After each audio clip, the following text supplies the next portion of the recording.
அண்ணன் திருமாண்ணன் அவர் மேல எங்களுக்கு அன்பு இருக்கு, மரியாதை இருக்கு. நான் அப்பயே சொன்னேன், இவங்க எல்லாம் ஏமாத்துவாங்க, இவங்க நம்பாதீங்கன்னு. இப்படி சொன்னதுக்காக என்ன கட்சி விட்டு தூக்குனாங்க, அதை விட்டுருங்க, அது பிரச்சனை இல்ல. அப்ப திமுக இல்ல நம்ம பிஜேபி எதுக்காக எப்பயுமே முதலமைச்சர் ஸ்டாலின் ஒண்ணு சொல்லுவாரு, நம்ம எல்லாம் சீட்டு கூட்டணி கிடையாது, நம்ம எல்லாம் ஒரு கொள்கைக்கான கூட்டணி. ஏன் கொள்கைக்கான கூட்டணின்னா கூட இருக்க உங்களுக்கு சீட்டு கொடுக்க கூடாதா? இன்னைக்கு காலையில பதிவு பண்றாரு அண்ணன் திருமாண்ணன், எவ்வளவு வலியோட பதிவு பண்ணுவாரு.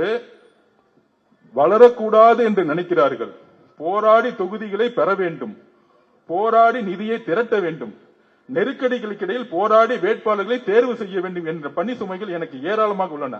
இந்த அரசியல் களமும் சமூக சூழலும் நமக்கு சாதகமாக இல்லை. நாம் எந்த வகையிலும் வலிமை பெறக்கூடாது என நினைப்பவர்களின் எண்ணிக்கையே இங்கு அதிகம். நாம் எந்த வகையிலும் வலிமை பெறக்கூடாது என நினைப்பவர்களின் எண்ணிக்கையே இங்கு அதிகம். அப்படின்னா திமுக தான், வேற யாரு? நாம் எந்த வகையிலும் வலிமை பெறக்கூடாது என நினைப்பவர்கள் எண்ணிக்கையே இங்கு அதிகம்னா திமுக பத்தி அவர் பேசிட்டு இருக்காரு. கூட 5 வருஷம் பல கொடுமைகளை தலித் சகோதரர்கள் அனுபவிச்சாங்க.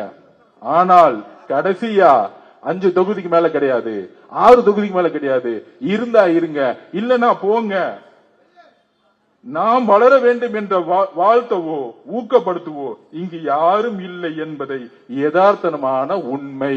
எவ்வளவு மன வலிமையோட அண்ணன் திருமாவளவன் இத பேசி இருப்பாரு. இத எவ்வளவு அவர் கண்ணுல இருந்து கண்ணீர் மட்டும் நான் வரல, உங்களுக்காக வேங்கை பச்சதுக்காக கடுமையான விமர்சனங்களுக்கு உள்ளாக்கப்பட்டவர்.